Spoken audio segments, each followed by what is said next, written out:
നമസ്കാരം. Q Malayalam UK ന്യൂസിലേക്ക് സ്വാഗതം. പ്രവാസികൾക്ക് വൻ തിരിച്ചടിയായി വിമാനയാത്രാ ചെലവ് വൻതോതിൽ വർദ്ധിച്ചു. പശ്ചിമേഷ്യയിൽ ഇറാനും ഇസ്രായേലും തമ്മിലുള്ള സംഘർഷം വിമാന കമ്പനികൾക്കും യാത്രക്കാർക്കും തിരിച്ചടിയാകുന്നു. കഴിഞ്ഞ ദിവസം ഇറാൻ ഇസ്രായേലിലേക്ക് ആക്രമണം നടത്തിയതിനു പിന്നാലെ വിമാന കമ്പനികളിൽ പലതും സർവീസുകൾ റദ്ദാക്കുകയോ ആകാശപാതയിൽ മാറ്റം വരുത്തുകയോ ചെയ്തിട്ടുണ്ട്. യൂറോപ്പിലേക്കുള്ള യാത്രയിൽ ഇറാന്റെ ആകാശപാത ഒഴിവാക്കിയാണ് ഒട്ടുമിക്ക ഇന്ത്യൻ വിമാന കമ്പനികളും പറക്കുന്നത്. യൂറോപ്പിലേക്കുള്ള ഇന്ത്യൻ വിമാനങ്ങളുടെ യാത്രയെ മാത്രമാകില്ല സംഘർഷം ബാധിക്കുക. മറ്റ് പല രാജ്യങ്ങളിൽ നിന്നുള്ള വിമാനങ്ങളും ഇറാന്റെ ആകാശപാതയിലൂടെയാണ് പറക്കുന്നത്. അവധിക്കാലത്ത് കേരളത്തിലെത്താൻ കാത്തിരിക്കുന്ന പ്രവാസികൾക്ക് സംഘർഷം തിരിച്ചടിയാകും. കൂടാതെ പശ്ചിമേഷ്യൻ സംഘർഷം തുടരുന്നത് വഴി വിമാന ഇന്ധന വിലയിലും വർധനയ്ക്ക് കാരണമാകും.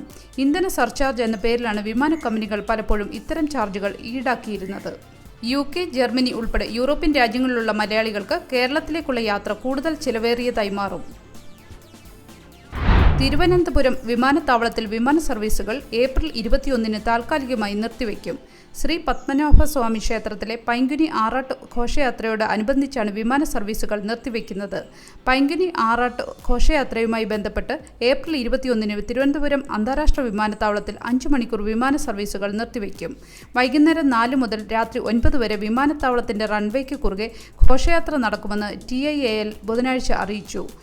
വർഷത്തിൽ ഒക്ടോബർ, നവംബർ മാസങ്ങളിലെ അൽപ്പാസി ഉത്സവത്തിനും മാർച്ച്, ഏപ്രിൽ നടക്കുന്ന പൈങ്കുനി ഉത്സവത്തിനുമാണ് റൺവേ അടയ്ക്കുന്നത്. ഈ വർഷം രണ്ടാം തവണ M25 ഒരു ഭാഗം അറ്റകുറ്റപ്പണികളുടെ ഭാഗമായി അടച്ചിടുന്നു. മോട്ടോർവേയിൽ ജംഗ്ഷൻ 9 ജംഗ്ഷൻ 10 ഇടയിലുള്ള ഭാഗമായിരിക്കും വരുന്ന മെയ് 10 മുതൽ 13 വരെ അടച്ചിടുക. പണികളുടെ ഭാഗമായി ഒരു പുതിയ പാലവും സ്ഥാപിക്കുന്നുണ്ട്.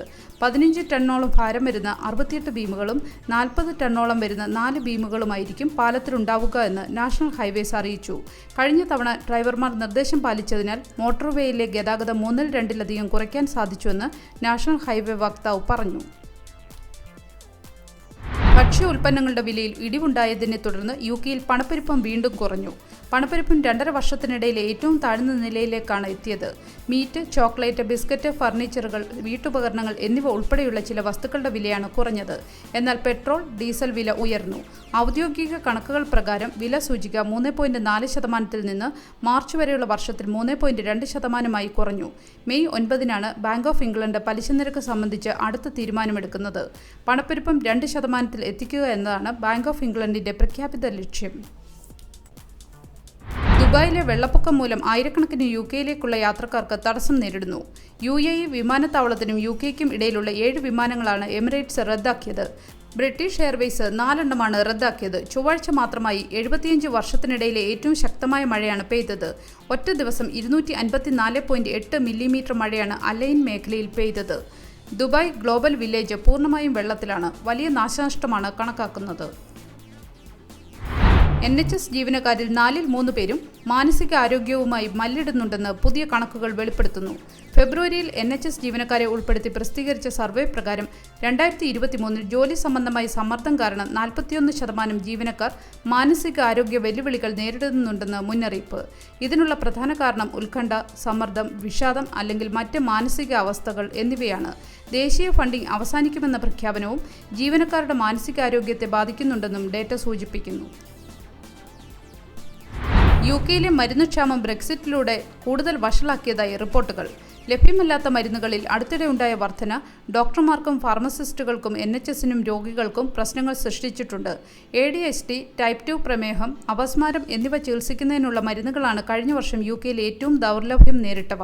മരുന്നുകളുടെ വിതരണക്ഷാമം ജീവൻ രക്ഷാ മരുന്നുകളെ ആശ്രയിക്കുന്ന രോഗികൾക്ക് വളരെ ബുദ്ധിമുട്ടുണ്ടാക്കുകയാണെന്നും UKയിലെ 7000 സ്വതന്ത്ര ഉടമസ്ഥതയിലുള്ള ഫാർമസികളെ പ്രതിനിധീകരിക്കുന്ന national pharmacy association chief executive Paul Rees പറഞ്ഞു. ബ്രെക്സിറ്റ് UKയ്ക്ക് കൂടുതൽ അപകട സാധ്യതകൾ സൃഷ്ടിച്ചുവെന്നും ഇത് മരുന്ന് കമ്പനികൾക്ക് ബ്രിട്ടന് നൽകുന്ന മുൻഗണന പോലും കുറയ്ക്കുന്നുവെന്നും നഫീൽഡ് ട്രസ്റ്റ് പറഞ്ഞു. രോഗികൾക്ക് ആവശ്യമായ ചികിത്സകൾ തുടർന്നും ലഭിക്കുന്നുണ്ടെന്ന് ഉറപ്പാക്കുന്നതിനായി ബ്രാൻഡഡ് മരുന്നുകളേക്കാൾ വലിയ വില കുറഞ്ഞ ജനറിക് മരുന്നുകൾ കൊടുക്കുന്നതിനുള്ള നിയമം ഭേദഗതി ചെയ്യാൻ റോയൽ ഫാർമസ്യൂട്ടിക്കൽ സൊസൈറ്റി അഭ്യർത്ഥിച്ചിട്ടുണ്ട്.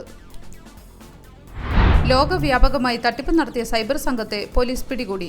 2021 സ്ഥാപിതമായ ലാബ് ഹോസ്റ്റ് എന്ന സൈറ്റ് ലോകമെമ്പാടുമുള്ള 70,000-ൽ പരം ആളുകളെ കബളിപ്പിച്ച് 4,80,000 കാർഡ് നമ്പറുകളും 64,000 പിന്നുകളും നേടിയതായി മെട്രോപൊളിറ്റൻ പോലീസ് പറഞ്ഞു.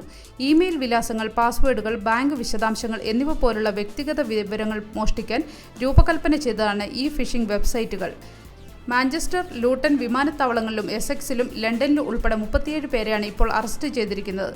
സൈബർ ഡിഫൻസ് അലയൻസ് നൽകിയ സൂചനയെ തുടർന്ന് 2022 ജൂണിലാണ് ലാബ് ഹോസ്റ്റിനെ കുറിച്ച് പോലീസ് അന്വേഷണം ആരംഭിച്ചത്. ഫുഡ് ചാരിറ്റി സന്ദർശനങ്ങളോടെ വില്യം ഔദ്യോഗിക പൊതുചുമതലകൾ പുനരാരംഭിക്കും.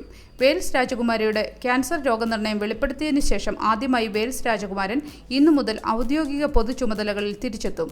സറയിലും ലണ്ടനിലുടനീളവുമുള്ള ഭക്ഷണ പാഴാക്കലും ഭക്ഷണ ദാരിദ്ര്യവും തമ്മിലുള്ള വിടവ് നികത്താൻ ലക്ഷ്യമിടുന്ന സന്നദ്ധ പ്രവർത്തകരെ കാണാൻ ചാരിറ്റിയുടെ ആസ്ഥാനമായ സൺബറി ക്രിക്കറ്റ് ക്ലബ്ബിൽ വില്യം പങ്കെടുക്കും. ഷാനൻ മാത്യൂസ് തട്ടിക്കൊണ്ടുപോകൽ ഗൂഢാലോചനയ്ക്ക് പിന്നിൽ പ്രവർത്തിച്ചയാൾ മരിച്ചു. 2008 ഷാനൻ മാത്യൂസിനെ തട്ടിക്കൊണ്ടുപോയ സംഭവത്തിൽ പ്രതിയായ മൈക്കൽ ഡൊണോവൻ മാനസികാരോഗ്യ കേന്ദ്രത്തിൽ കുഴഞ്ഞു വീണ് മരിച്ചതായി പ്രസ് അസോസിയേഷൻ അറിയിച്ചു. ഫെബ്രുവരി 19 വീട്ടിലേക്ക് നടക്കുന്നതിനിടയിൽ ഷാനനെ കാണാതായത്. വെസ്റ്റ് യോർക്ക്ഷയർ പോലീസിന്റെ ചരിത്രത്തിൽ 300-ലധികം പോലീസ് ഉദ്യോഗസ്ഥർ ഒരു മിസ്സിംഗ് കേസ് അന്വേഷിക്കുന്നത് ഇത് ആദ്യമായായിരുന്നു. ഡൊണോവനും ഷാനന്റെ അമ്മ കാരൻ മാത്യൂസും ചേർന്ന് റിവാർഡ് തുക ക്ലെയിം ചെയ്യുന്നതിനായി വ്യാജ തട്ടിക്കൊണ്ടുപോകൽ സംഘടിപ്പിച്ചത്. ഒടുവിൽ 24 ദിവസത്തിന് ശേഷം ഡൊണോവന്റെ ഫ്ളാറ്റിൽ ഒളിപ്പിച്ച നിലയിലാണ് 9 വയസ്സുകാരിയെ കണ്ടെത്തിയത്. ഈ സംഭവം പിന്നീട് ഷെറിൻ സ്മിത്ത് അഭിനയിച്ച മൂർസൈഡ് എന്ന 2017 BBC മിനി സീരീസിൽ അവതരിപ്പിച്ചിരുന്നു. പോലീസ് അന്വേഷണത്തിന് മാത്രമായി 3.2 മില്യൺ പൗണ്ടാണ് ചിലവായതെന്ന് പിന്നീട് വെളിപ്പെട്ടിരുന്നു. ഒരു നല്ല ദിവസം ആശംസിച്ചുകൊണ്ട് ഈ വാർത്താ ബുള്ളറ്റിൻ പൂർണ്ണമാകുന്നു. ചാനൽ ലൈക്കും സബ്സ്ക്രൈബും ചെയ്ത് പ്രോത്സാഹിപ്പിക്കണം.